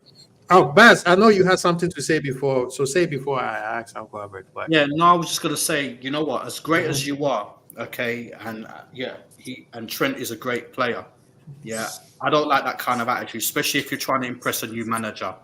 If you're trying to impress a new manager and this is your club team, you know what? Be grateful. You had 70 minutes and you influenced the game. You played really well. Just go sit down, just relax, put your feet up. You got Manchester United next. Big up Rusticab, bruvs. Yeah, you need to pipe down a little bit. I don't like people coming in with a little bit of attitude. You know what I mean? A little bit of attitude, okay. But obviously this is the first game at Anfield. Everyone, the cameras are on you and stuff like that. Is it a reaction? Is he trying you creating a whole storyline that don't exist? Yeah, we know your contract is in the final year, but bro, come on now. Yeah. So the thing is, it's just like literally, when Sterling started chucking his teddies and stuff like that, it was like, you know what? Go. I would never want that guy back. I just don't like people who come and demand things that they don't have the rights to demand. And Trent has no rights to demand that. He's a great player. Obviously, he's a brilliant player. He wants to play, absolutely, yeah. But at the end of the day, it's a team thing. And what Uncle Albert is saying is so true. This guy is a killer. This guy will end your career, bruvs, if he has to. Do you know what I mean, at Liverpool? And that's what we need. We need to be successful. Not one player is bigger than a team. And that includes Trent in that. But I love Trent. Big up to him. Yeah. No, I mean, Rasta Crab said we are not looking too much into it. I think Trent did way too much. When he was sitting on the bench and the manager went and talked to him, that was fine. You don't want to be subbed. But when the game is over, we won with a clean sheet. Trent has been amazing for the 70 or 75 minutes that he played. And you clapping the fans. Bro, let it go, man. Let it go. This is the part where, honestly, I'm going to say this. This is the part where I don't care who you are. If you want to leave, just let it be clear. Say, you know what? I'm leaving. But creating drama and doing what Coutinho did, I don't think the manager gives a crap. I know, but I don't want that. I don't want, because what happened is we have these sub fans who thinks that they know better than everybody else. And you are feeling into the field. Right now, what we need is be 100% Liverpool supporting these guys. We don't need side. If you want to leave, go. You have the right to leave. You can take care of your family, and you should think about your family as always. But I don't like the excess thing that comes on it, so that you want to turn the fans against the ownership. So if you choose to leave, you'll be like, well, I wanted to stay, but they didn't give me what I want, so I'm going to another club. No, you have the right to go to wherever you want, whether you are born in Liverpool or not. But this is business. If you want to leave, just tell the fans, hey, I want to go try something new. And I promise you, 99% of the fans are going to appreciate that, saying that, yeah, you know what? He has won us everything that we need to win. He has served us as anybody wants their player to serve. And he wants something else. Mane did it. I don't see anywhere in the fandom that, except the Salah fans, who hates on Mane for him leaving. But if you want to do that Coutinho thing, so that when you leave, people could be like, well, he wanted to stay, but it's the ownership that didn't give him the contract. That style of things, I don't like it. I mean, you know what I'm saying, Baz? If you want to go. At the end of the day, it's Liverpool all day, every day. Look, right? You know what? Obviously, some guys in the chat, and big up to you guys. Obviously, you're entitled to your opinion, and and a lot of it is right, yeah. But look, he's a manager. Look, the manager decides to pull him off at 70 minutes. Yeah, there's nothing wrong with that. He was brilliant. He's a brilliant player. Yeah, I'm not making it a big deal. The only thing that I make a big deal is like when you become a bit too spoilt. That's all I'm saying. That's all I'm saying. So I don't know if you guys understand it in that way, or if you're thinking that I'm taking it out of context. No one wants to see Wait. Before Baz, I want Rasta to explain this, because he's the best right back or best players in the world, so he could act a fool. And then screw the, so he can do whatever he wants at the detriment of the Liverpool club. Is that what you're telling me, Rasta? I need you to explain it. Go ahead, Baz. Yeah. To like I said, to be fair, yeah, the club is more important. The badge is more important than individuals. Yeah. So I don't want to be hearing like you have the right to play 90 minutes because you're the best player. Even the best players get subbed because the game's coming up and it's still early. And because he's the best player, there's probably a respect there to take him off that late, okay, and get him ready for the United game because that's a bigger game historically, away. We need his qualities and he's a brilliant player. So there's nothing wrong because towards the end, when a team is losing and stuff like that, they might get like a little bit impatient or pissed off. They might just pull out. He might just get an injury. So that's all it is. You know what I mean? There isn't. I'm not making a big deal out of it. The only thing it's not a big deal. It's just the people who are defending him are the one making a big deal. What we're saying is after the game was over, and he still have that scuffy face. That is what we're talking about. Mo Salah, Diaz, the same thing. Both of them didn't want to come off the big game because they were having so much fun.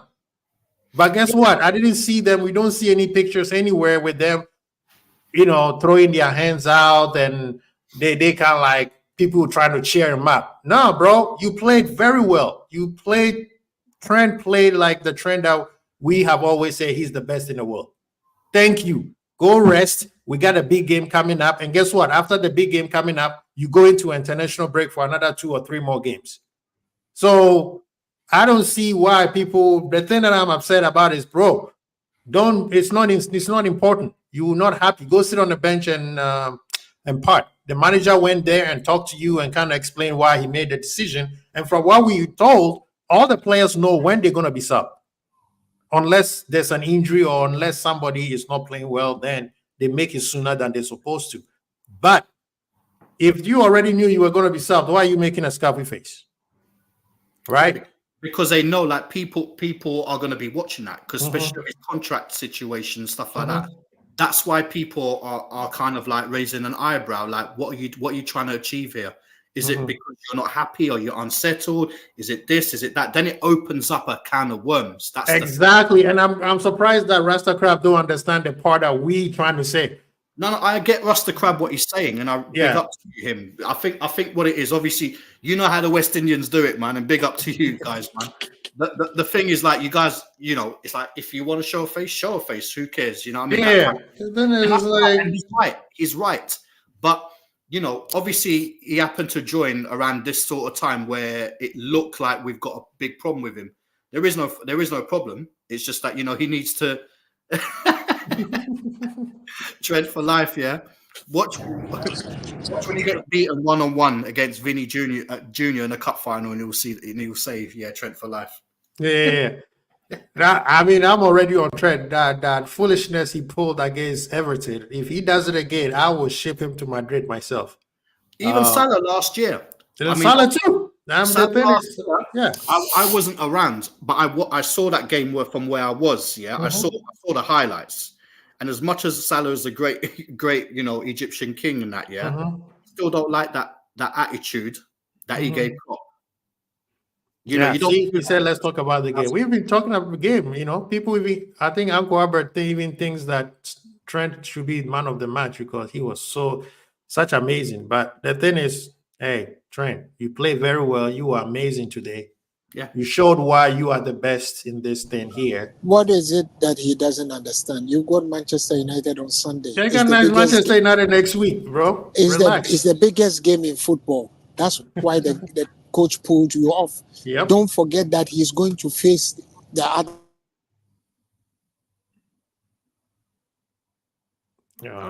He froze. Yeah. He said, let's talk about Gravenberch at the 6. Yes.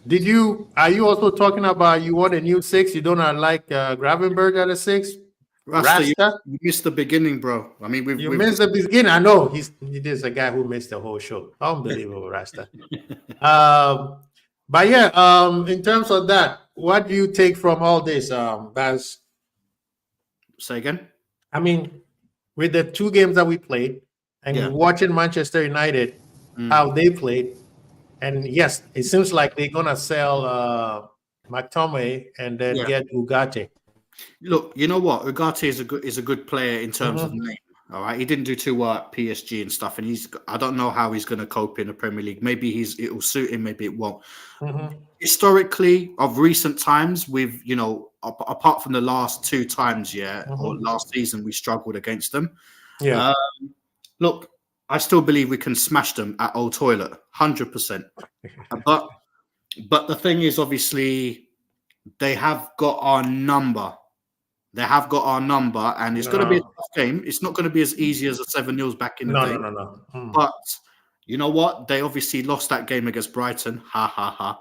And you know what I mean? It's like we could go and inflict damage over there, for sure. You know the crazy thing is, watching Brighton play. Brighton kind of play a little bit like how we played. I think it's this new I call it continental football, where you see that style of play mostly in the Champions League, right? Where teams are calmer, slow down, work in between the spaces. If Liverpool play very well, like holding the ball, not because Man U, the reason why we never beat Man U is because we make mistakes. As much as we will outplay them, when we make a mistake, they take advantage of the mistake and we come up with a draw.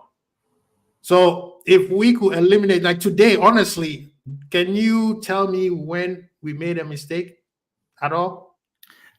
There wasn't many mistakes. We kept the ball. Yeah. We kept the ball well, but again, not disrespecting. Brentford. They played really well. They played very well. They did, but obviously we're now going to play on players who've got names like your De Ligt. So Salah might obviously not struggle, but it's bigger names in it. But it's not one on names; it's one on the pitch. But obviously they've improved their squad. They've improved their squad than they did last year. Yeah, it's going to be and this is just me being diplomatic because I hate Manchester United and everything that stands for it. Yeah, but it's going to be a difficult game. But you know what? We'll stuff them. We'll still beat them. Our players are going to be hungry. I'm hoping that they're going to go to Old Trafford and think, we've got nothing to lose. It's going to hurt them. And slap them up. And if we can slap them up, I think we can beat them. And you know what? We didn't make a lot of mistakes. And I think with this game, it's more, like I said earlier on, this guy seems a bit more tactical. So if we keep the ball and we keep the ball well and we pick our chances and we're clinical on the day, we beat them. It's as simple as that. Do you know what I mean? I just don't think we're a team just yet. We've still got the same players from last year. They've added into their squad, and it might take 1 or 2 little, things going on before they gel. They're not title contenders. If anything, we're more title contenders than them. So I think we should do a number on them.